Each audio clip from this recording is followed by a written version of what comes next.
chi tra di voi ha presentato il piatto in una maniera più corretta.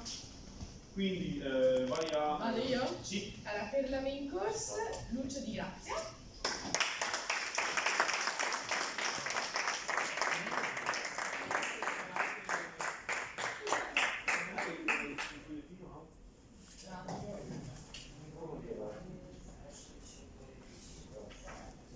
Sono ragazzi del tecnico. Sì, ma non c'è che dare dopo lo scriveremo. Dopo diamo anche per la presentazione e... Bene, il dessert, ma Francesco di Grazie.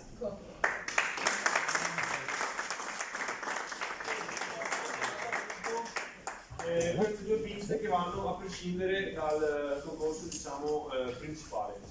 Vado a cercare il pennarello. Vai a cercare il pennarello. Andiamo alla premiazione vera e propria. Chiaramente vi diremo chi è arrivato sul podio.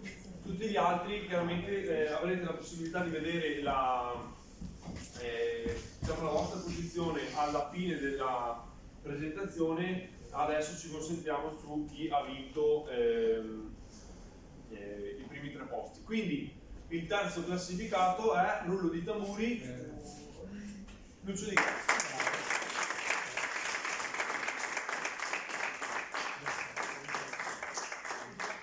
Un coltello e anche chiaramente Faccio il balletto. Lucio di Grazia, il terzo posto. Andiamo a vedere invece Dopo il terzo, secondo, primo, fuori con me facciamo la foto con c'è una bella foto e tra l'altro vabbè, i volanti eccetera le vediamo alla fine, che è una domanda che si fanno molto spesso. Andiamo a vedere chi è il secondo classificato tra di voi. Antonio.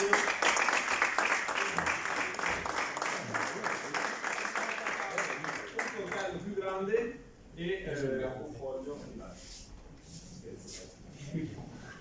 Mentre il primo classificato è, rullo di tamburi, questa volta per davvero,